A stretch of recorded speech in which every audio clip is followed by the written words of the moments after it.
Hi, it's Justin and Thomas today. We're here to help you. We're excited to work with you right now. And what we want to help you do is help your audiences to get to know you as a person, as a human being. And Thomas, you've been giving speeches to crowds of 15,000 or more around the world for a number of years. What have you learned? What's the most important thing we should start with? First of all, I come to it from a structural point of view. So I like to structure the speech, whatever you're doing, the talk, into three segments: the beginning, the middle, and the end part, right? So I think it's easier when you get ready for it that you segment your work and the load into those three areas. In the first one, we want to really connect to feel. In the middle, we want to really connect to the content and to the know.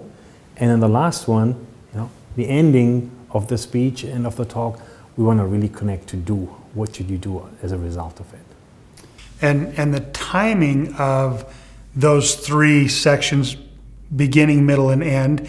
Let's say if you were giving a 12-minute talk, you'd probably be targeting the beginning around 2 minutes. The middle is the main part, maybe around 9 minutes, and the ending about 1 minute. So is that your experience? Yeah, it is, and I'd be actually more interested to hear your experience. I mean, you've coached several hundred people, and that in the US, in Europe, in the Middle East, and in LATAM. In giving speeches, what do you see? What's your experience on the time and on their challenges? So I think on timing, that's more or less been my experience, because if I look at that beginning part and what the purpose of that is, to share usually a personal story that catches the audience's attention and makes your topic relevant to them, and then be able to give them the roadmap and share with them what's coming.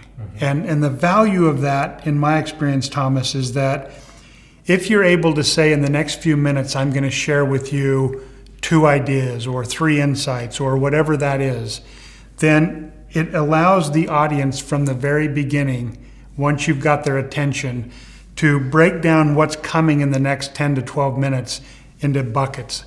And it's like refreshing their brain every few minutes. So if you say, the first idea is X, and you go through that, and then a couple of minutes later you pause and you say the second idea is Y, that's like hitting refresh on their brain. So I don't like to go too much longer than a couple of minutes before I give them the roadmap, because I just want to catch their attention and then give them the roadmap and then continue into the middle no part. I mean, in your own work, you're on every day, right? I mean, in meetings and facilitations on stage.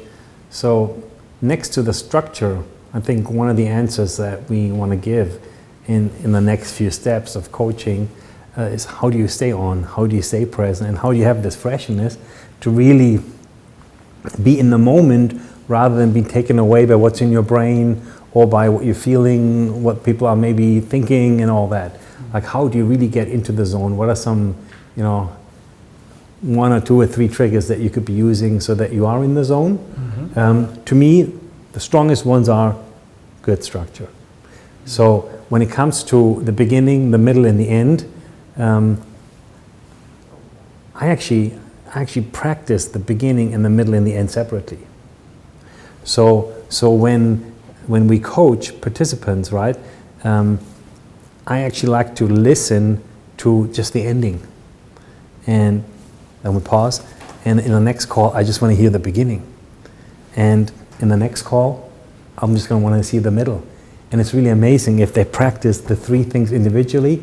It becomes second nature, and then it becomes like little movies that they can just press start, and they run. And there's a freshness just before the middle and a freshness right at the end. I like that idea, and I feel like the junior here, because I know that you're professionally trained in speaking and have a degree in that, so I've learned so much from you. One of the things for me that I see people trip on in getting the bridges between beginning, middle, and end, usually they really nail their opening story and they're in story form.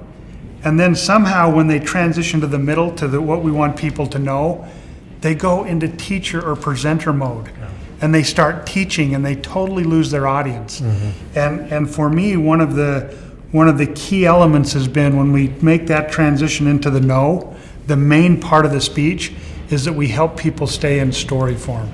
Yeah, and the story form makes it so vivid, right? It makes any content come to life, and it makes any almost boring technical subject exciting, and there's a connection to the feel. Yes. The connection that really matters for people to remember what you're doing and what your true intent is.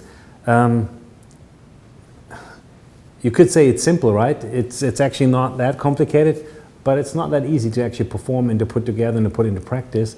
So I love the approach of going step by step and looking at that individually, and I like also your view on then going very deeply in, so what are we going to do with feel? How do we connect to the feeling part?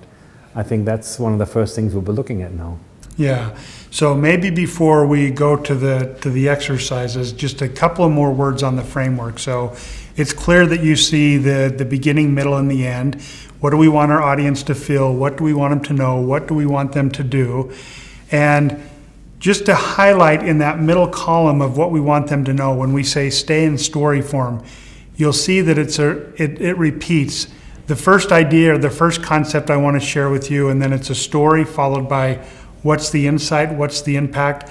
I've discovered what audiences really want to know beyond the story is, okay, so what did you learn from that story? What's your opinion? What's your experience? And how did that impact you? And I think it's important to follow that all the way through.